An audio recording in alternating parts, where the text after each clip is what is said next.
I'm Katie Couric. A devil of a day across the country. Dangerous heat from one coast to the other. Call our relatives and parents and friends and say, please pray for us. Deadly fires blacken acre after acre in the West. Also tonight, time's running out for the president's Iraq strategy as military and Iraqi civilian casualties mount. Here at home, pothole nation. Roads in desperate need of repair are costing drivers plenty. This is my room. Plus, would you open your home to an Iraqi orphan? This U.S. soldier did. Now he hopes other Americans will too. This is the CBS Evening News with Katie Couric. Hello, everyone. It was a dangerously hot day in much of the country today. Heat, humidity, unhealthy air. The weather map looks like the blazing sun. In the West, triple-digit highs today from Phoenix to as far north as Medford, Oregon. Meanwhile, in the East, cities from Washington to New York in the mid to high 90s with humidity that makes it feel like one giant steam room. The heat is creating big problems for firefighters battling 37 major fires in 10 western states. Thunderstorms started about 1,500 fires in the last 3 days alone. We have two reports tonight, beginning with Kelly Wallace on the heat wave. A real scorcher on tap this afternoon. A scorcher indeed, especially for the hard hats in Chicago and delivery men in the nation's capital, where high noon meant nowhere to hide from the oppressive heat. Yeah, I tell you, it ain't been pleasant, but I mean, this is, you know, I got to in order to make that money, I got to keep on rolling. In Washington, the mayor declared a heat emergency, opening up cooling centers for the most vulnerable. Thank you. The elderly. At the present time where I'm staying at, we don't have AC. All we have is fans. The blistering heat slamming the West since last week has been rolling across the country. It was 93 in Chicago and 96 in Philadelphia and Washington, D.C., near record highs. So much heat building in the West, and you can see it on this graphic. It's almost like the pulse of the West that's spreading toward the east. Baltimore declared a code red heat alert for today and tomorrow, with officials especially concerned about air quality, considered dangerous along much of the East Coast. People with all kinds of ailments and stuff like that are exposed to the heat. You know, you're going to have a lot of problems. Staffers at New York City's main power company, Con Edison, which services 9 million residents, are working 12-hour shifts. We know we're not going home. That's Not the first thing. soon. And we know to call our relatives and parents and friends and say, please pray for us. For these New Yorkers, no air conditioning at home meant long lines for one of the city's pools. The good news is the East Coast and the Midwest should be seeing relatively cooler temperatures in the 80s instead of the 90s by Wednesday. Of course, that's until the next summer heat wave rolls in. Kelly Wallace, CBS News, New York. I'm John Blackstone in California, where dangerous wildfires fueled by heat and drought are keeping thousands of firefighters busy across the West. High winds have helped small brush fires become big threats. The biggest, fastest-growing fire has been in Utah, where flames pushed by 40-mile-an-hour winds are racing through dry brush. We are a tinderbox. We are a veritable tinderbox right now. The Utah fire just keeps growing, exploding to some 300,000 acres. That's more than 460 square miles burned, an area 1.5 times bigger than New York City. One of the nation's biggest fires ever. All fires in the West right now have the same capability of doing what this one did. The fuels are very dry. We have not had moisture for, 3 days now. The smoke from the fire has been so thick it closed a major highway. Video from a Utah Highway Patrol car shows what drivers encountered as they fled. It was dark as pitch, and we had our lights on. About the only way we knew where the road was the car in front of us. He had his lights on too. Across the West, firefighting resources are stretched, but if communities are not threatened, fire officials now often decide to let fires burn. When you have open country, I think this is an opportunity to let a fire go. Every time we put a small fire out, it's a blown opportunity. Years of fighting fires left a huge buildup of fuel, and that, as much as heat and drought, has made the West ready to burn. John Blackstone, CBS News, San Francisco. Now to the war in Iraq and the battle inside the Bush administration tonight over the president's strategy. Opposition is growing, and it looks like time for that troop surge to work is running out. Here's our chief White House correspondent, Jim Axelrod. Senior Pentagon officials tell CBS News a debate is underway to determine what conditions must exist, short of victory, to begin pulling troops out of Iraq. The White House publicly denies this. There is no intensifying discussion about reducing troops. What there is a real, again, you were talking about a surge that literally just got completed in terms of troop complements 2 weeks ago. But clearly, political support is weakening inside the administration. A senior administration official who's been to Iraq many times tells CBS News the Iraqis have made the surge, quote, a joke, saying they lack the ability, the firepower, the discipline to take over anything. In the last 2 weeks, 3 Republican senators have broken with the president on Iraq. And tomorrow, President Bush's strongest Senate ally, John McCain, will report on his trip to Iraq last week. The White House is still asking Congress to wait until September before judging the surge. But another military official tells CBS, quote, decisions are going to have to be made before then, given the way Republicans are bailing. Putting added pressure on the Bush administration, a report to Congress due this Sunday, assessing how much progress Iraqis have made stabilizing the country. A Pentagon official says it will show, quote, virtually none of the targets have been reached.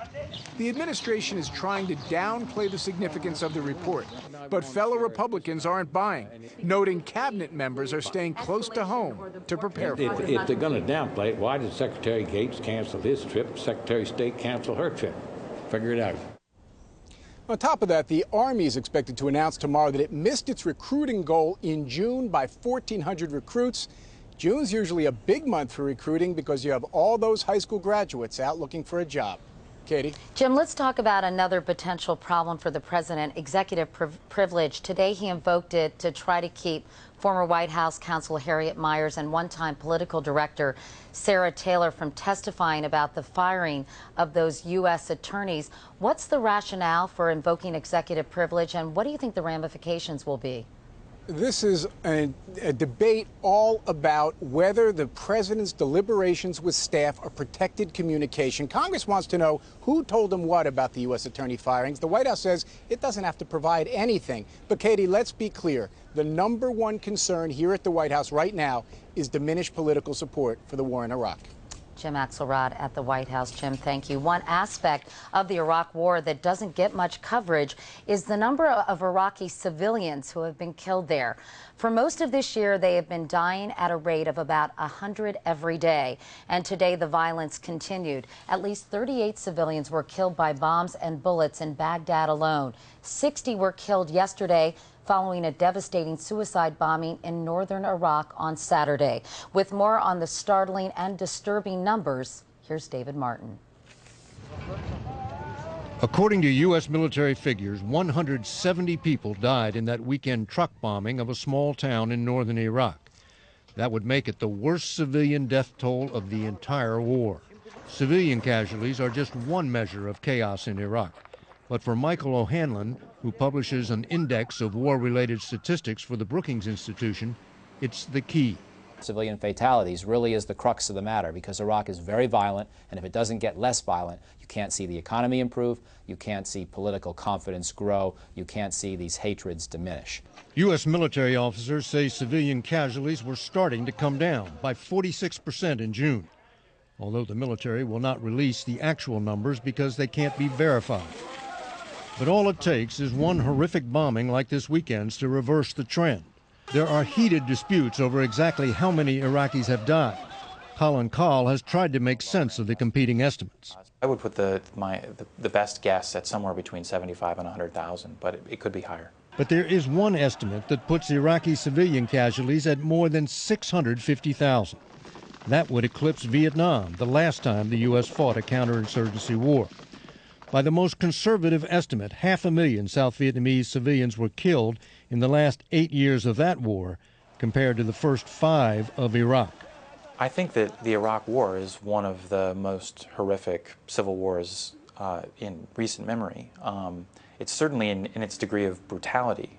Call estimates about 10% of the deaths have been caused by the U.S. military and 90% by insurgents with their car bombings and sectarian killings.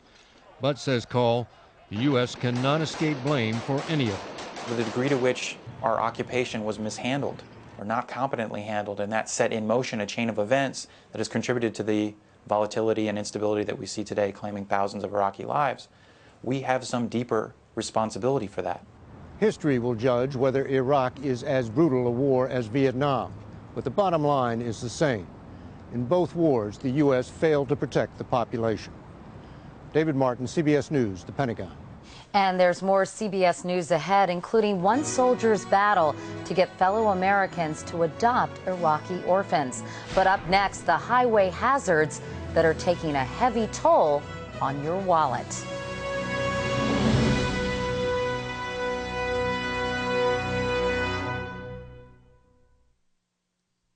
The cost of gasoline is rising again. It had fallen 25 cents since hitting an all-time high of $3.22 a gallon back in May.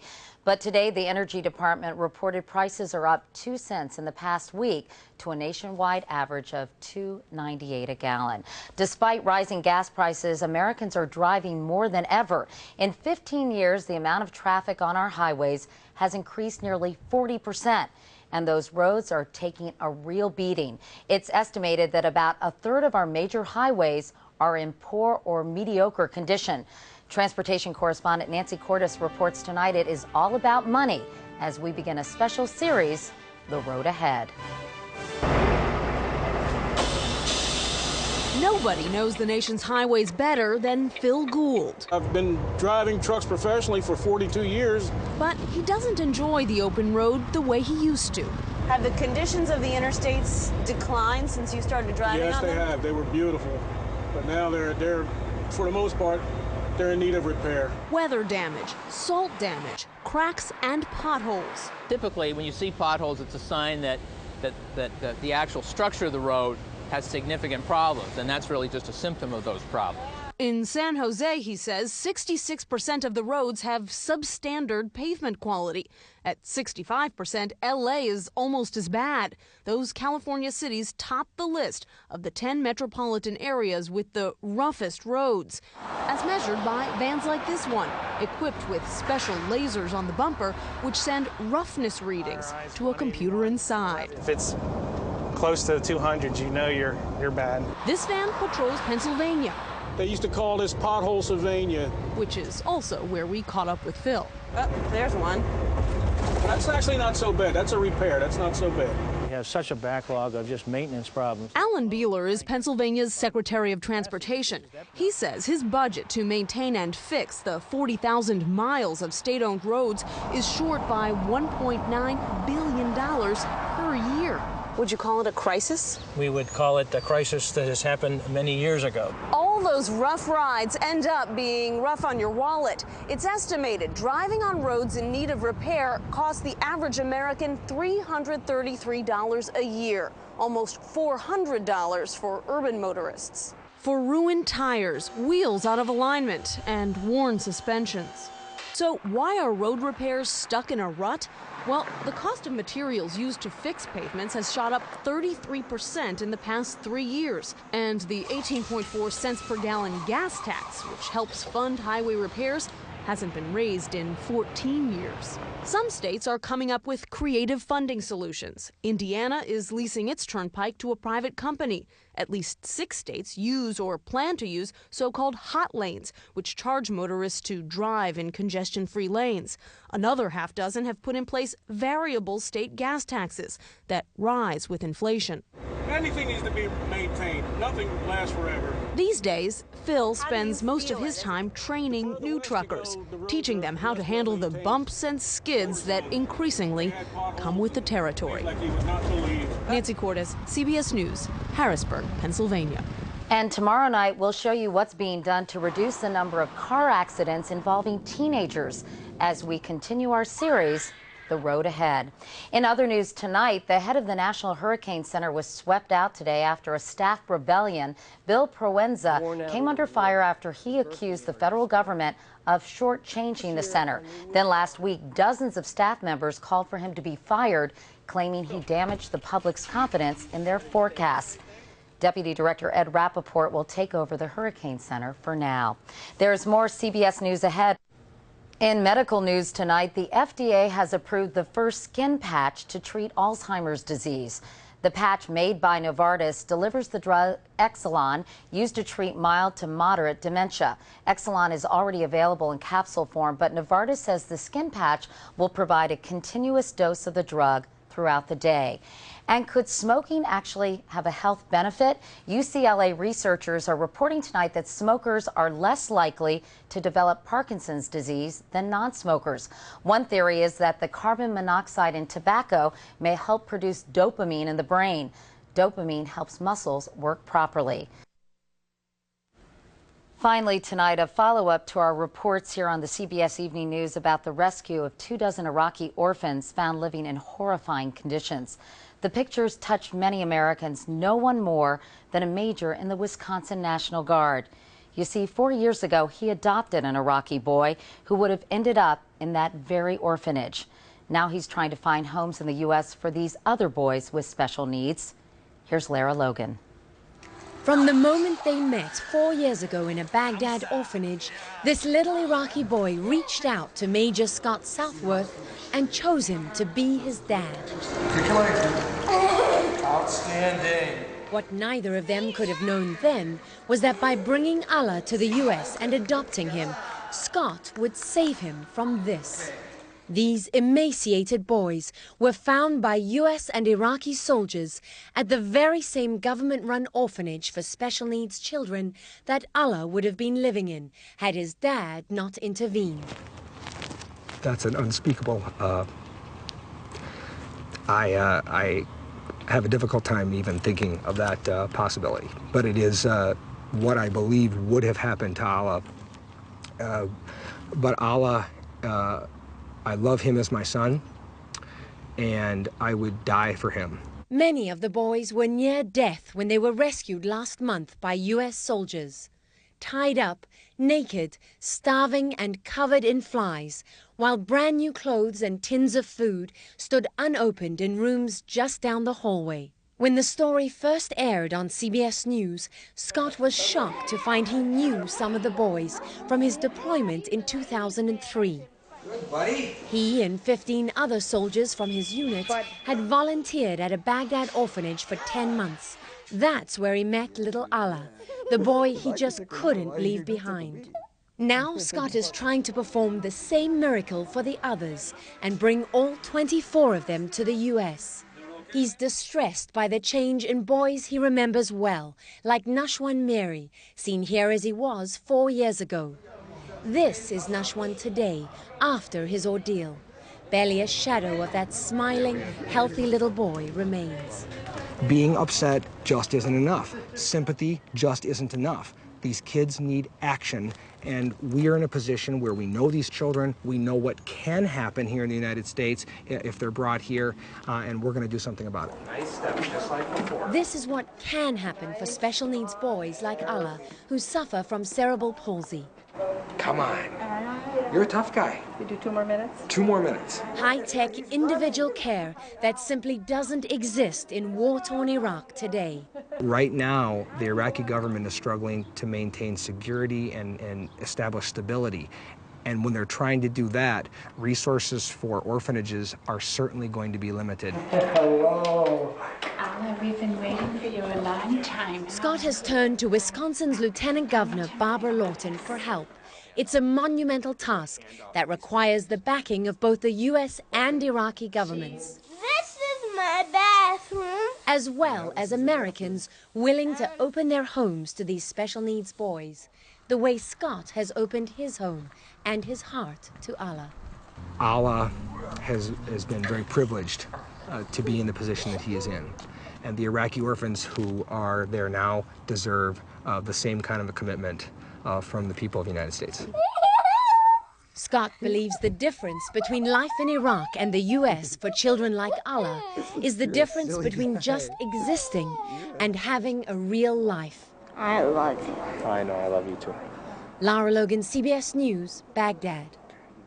What a hero. To learn how you can help the Iraqi orphans, you can go to cbsnews.com and click on How to Help. That's the CBS Evening News for tonight. I'm Katie Couric. Thanks for watching. I'll see you tomorrow. Good night.